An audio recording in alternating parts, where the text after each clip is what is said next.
Yep, I bought it back. April 16th is when I put up the overview for the Montana, and I fucking hated it at the time. And it was underperforming in every aspect. The guns were terrible, the armor was a joke, and so on and so forth. Well, those areas have been fixed. Um, yeah, I have played a lot of the Montana in the past 2 days. I had originally 26 matches in it when I sold it, and I've played almost 20. Actually, yeah, 19 matches in the last couple days with it, which is certainly the most tier 10 action I've had in a long time. And I could say that it feels a lot more like the CBT Montana. My max damage prior to selling it was 131,000 damage, and I've been averaging 135,000 damage in the last 19 games. And in fact, I've raised my average damage by almost 20,000 on the ship. So that's pretty good. It and I'll get to this later. It still feels like it gets bullied a bit by the Yamato in certain situations. There's definitely these scenarios where, you know, when I get to the armor viewer here, you'll be able to see where the shells can come in and really do a hell of a lot of damage. I don't run Concealment Expert, and I'm not going to. Almost every single match I've played with this, I've been taking anywhere from 130 to 150,000 damage. That's a lot of attention coming to me that doesn't have to be going to my teammates. And that gives my teammates a chance to do something, and especially in the division, it makes a huge difference. So I do run the AA spec here, at least on the second slot, so I get the maximum range I can. And once you get BFT, AFT, and my god, if you ran manual AA on this, holy shit, that would be nuts. But it was also kind of around this time I realized that I just have so many damn captains and so many damn ships. I mean, look at this. I switch over to my Arizona to take a look at things, and I can decide that captain to that many US ships.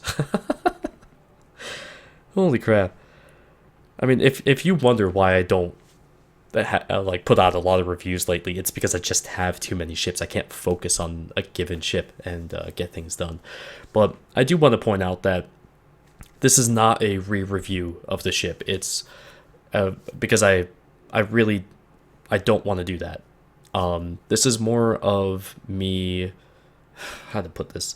It's more of me saying, "Hey, the ship is okay," and I not re-reviewing it. I'm just kind of playing it. I don't know how to fucking explain this, but this is a tough door for me to open, because if I consider this a re-review, which it isn't, it ends up opening the door for other ships to be re-reviewed, and I just don't have the time for that.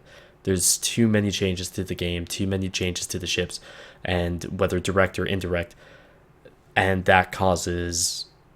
I mean, I've already got a huge backlog as it is for ship reviews. I don't need any more. I did actually get another captain skill point there, and I removed expert loader and switched it over to reduced fire chance. But that right there, that 38 millimeter total that you see there is huge, because that means that area can now resist the Yamato shells a hell of a lot better. Because you got to remember, any of the numbers you see here, like as far as the the frontal armor there on the bow at 32 millimeters, you have to multiply that by 14.3, and that's how much that's the shell caliber that result that will overmatch it and just punch right through, which if you multiply that by 14.3 is something like 457, which is just shy of the Yamato's 460 millimeter guns. So yeah, but I'll say this, one thing I forgot about this ship is just how goddamn good it is at killing destroyers. There's no destroyer that can approach this and not expect to get completely just wrecked. And I mean, it doesn't have to be a lot of shells. It could just be, oh, I don't know, 3 shells like this. 12,000 damage. Like, holy shit, man. Uh, and that felt really good too. You know, one thing that a lot of people, of course, are adamant about is that HE is the better option. Not on a ship like this. Absolutely not. You've got so many shells. You know, these ships at tier 10, the destroyers, are so large. They're really easy to be able to get penetrating hits on, or just rack up like a ton of overpens and have that damage rack up. So yeah, I did do 41,000 to the midway there. That was nice. That match ended up really sucking ass though, 6-on-6, and I got 4 kills, high caliber, blah blah blah. We lost. So yeah, but the curve first, you know, aiming at the belt line, and you're going to see a really good example of this here. I think this is now my highest non-citadel salvo. So again, pay attention to where the shells are going to go. Right above the belt line for a sick 34,000 damage. Because I'm not going to citadel him unless he turns out the other way and exposes his underbelly. But then you get into situations like this where, oh man, I wish this guy had his full health, just so I could get my rear turrets involved. But I'll take 53,000 damage salvo. It feels like the closed beta Montana. And that's what is driving me to play this more and more. And, you know, I was really waiting for an additional change other than the dispersion module, because honestly, like, the Iowa didn't really feel all that much better to me when they gave it the 11% dispersion reduction module. I didn't really find it all that much better to play, but now with the armor buff to, really large portion of the Montana, the fact that it seems more resilient, like it seems like it can really stay in there and just take a shitload of damage. I mean, I gotta say, it's just way more fun to play. And blind shot into the smoke. There goes a Khabarovsk. Yeah, and we did end up playing against Kami and his division mates a few times so far, and I expect that to continue because I'm going to continue playing the Montana. You're going to see another match here in a moment where probably the best shot I've ever had, against one of his teammates there. Not division mates, but take out Slap with the devastating strike. Whew. Damn, that felt good. And then I died to Kami. But I really just had no chance of surviving there. I was hoping that our Moskva that was behind me, I just couldn't pay attention to his position, so I didn't realize that he had actually turned north to go after the carrier, and I actually did not have any radar available to me at all. So that would have made a huge difference there, giving me a lot more chance to be able to survive and take those guys out without taking my entire life in damage, unfortunately. So this situation here, Shimakaze launched torps, and I have no idea how the hell I'm going to get through this without taking 2, 3, 4 torps. But then I start to see a window open up here. Right there. And thankfully the destroyer that was now off to the right of the screen was able to spot those torps ahead of time, because I would have been screwed. And I don't know what it is about this map, by the way. Whenever I'm recording and I go into the artillery zoom like this, my frame rate just plummets. So I got 11 out of 12 shell hits there, 10 of them penetrated.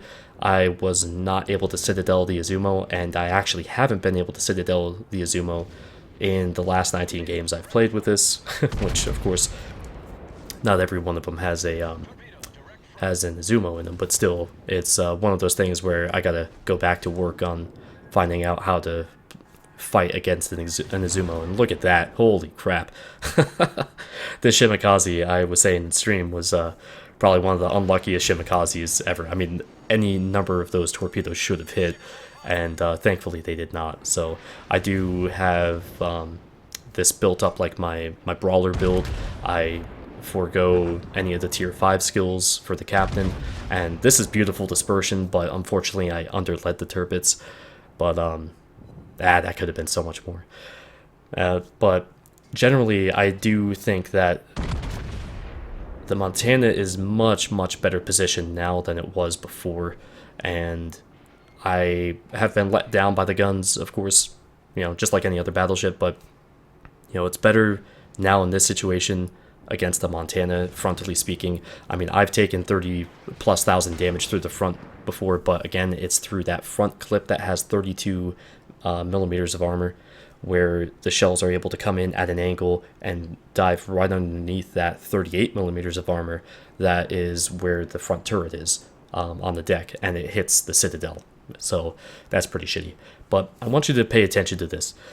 So Cyclone, 8 kilometer range, vision range and everything, right? And you see on the 9 line, there's a cruiser that's spotted by an enemy. Or, I'm sorry, not an enemy. A cruiser is spotted by a teammate. And I am just lumbering around. We're trying to push over towards the side here, get into sea. I mean, I can't even see halfway into sea. My vision doesn't even extend that far. But I'm thinking, for the hell of it, I'm going to take a shot here.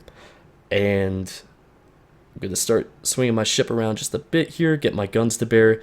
And this is a 16.2 kilometer shot. And this is a total random shot, right? Well,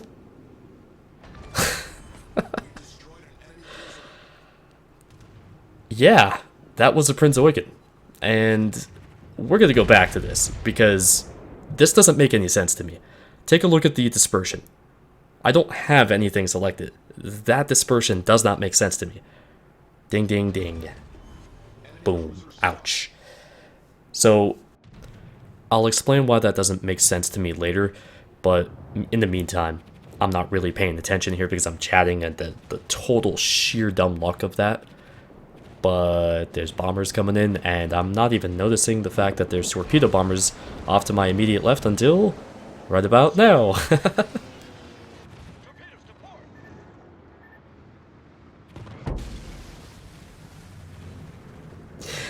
Talk about close, man. Like, those were just like a millimeter away from arming all of them, and I didn't take anywhere near the damage I should have at all. Like, I was just being stupid. I didn't bother, maneuvering my ship or anything. Oh man, I got so lucky there. But take a look at this. Now, what I want you guys to realize, and some of you may know this, I think a lot of you don't, is there's aim assist built into the game. And this is part of the reason why I don't take stock in dispersion in the port, because we don't know if it's when the target is selected like this or like this. Because you unselect X and now look at the dispersion. It's all over the damn place. The Curve First is the largest ship in the game, and that's pretty bad, but I still managed to get some hits. But think about this though.